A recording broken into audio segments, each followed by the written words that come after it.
Ah, cette flambée de l'immobilier, on en a beaucoup parlé, notamment ici, mais également ailleurs en 2019.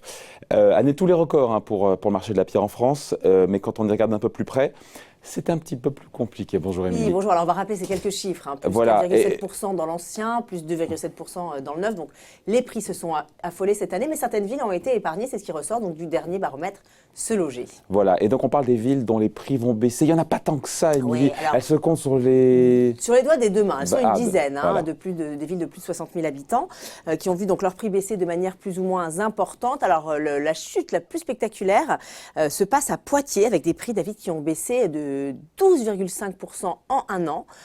C'est vraiment un record. À Nîmes, les prix ont baissé de 8,2%, à Tourcoing de 6,5%, à Limoges de 4,1%. Baisse également des prix, mais dans une moindre mesure dans des villes comme la Seine-sur-Mer, Orléans, Reims, Cherbourg ou encore Pau.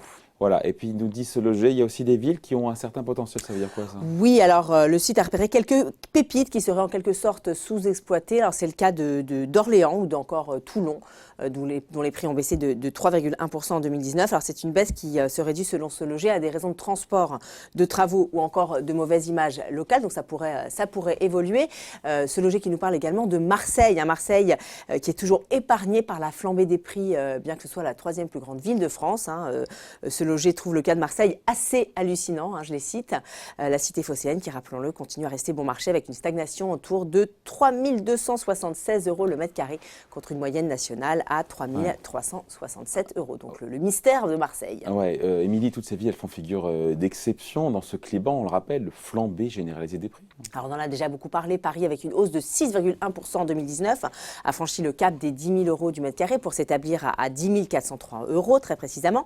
Mais la hausse la plus spectaculaire, David, en 2019, elle est à Villeurbanne, plus 12,7% sur un an. Alors pourquoi Villeurbanne? Pour s'établir à 3 450 € le mètre carré. Alors apparemment, ce serait dû à la pénurie de logements à Lyon avec une hausse des prix.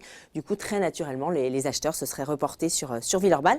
Mais il n'y a pas que Villeurbanne, il y a des villes comme Brest, qui enregistrent une hausse de 12% en 2019. Vous avez également plus 11% à Angers, plus 10,4% à Colmar ou encore plus 10% cette année donc à Calais. Comment est-ce qu'on explique, Émilie, que voilà, certaines villes ont été épargnées par cette flambée des prix? Qu'est-ce qu'elles ont de plus ou j'ai envie de dire de moins que les autres? Toujours selon notre baromètre Se Loger, ces villes ont vu en fait leur prix tellement exploser par le passé, bien qu'il y aurait eu un effet de rééquilibrage.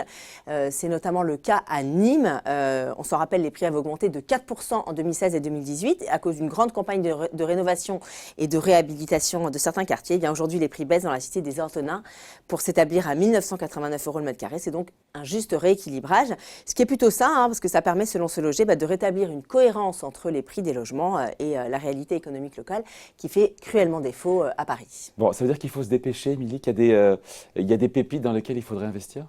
Mais oui, c'est ce que pense toujours Se Loger. Comme il y a eu un rééquilibrage, les prix vont probablement repartir à la hausse dans les prochaines années. C'est donc maintenant qu'il faut acheter, David. Alors, d'autant en plus qu'en 2020, on en a parlé, les prix devraient rester élevés. Les professionnels s'attendent encore à une surchauffe, mais moins importante qu'en 2019.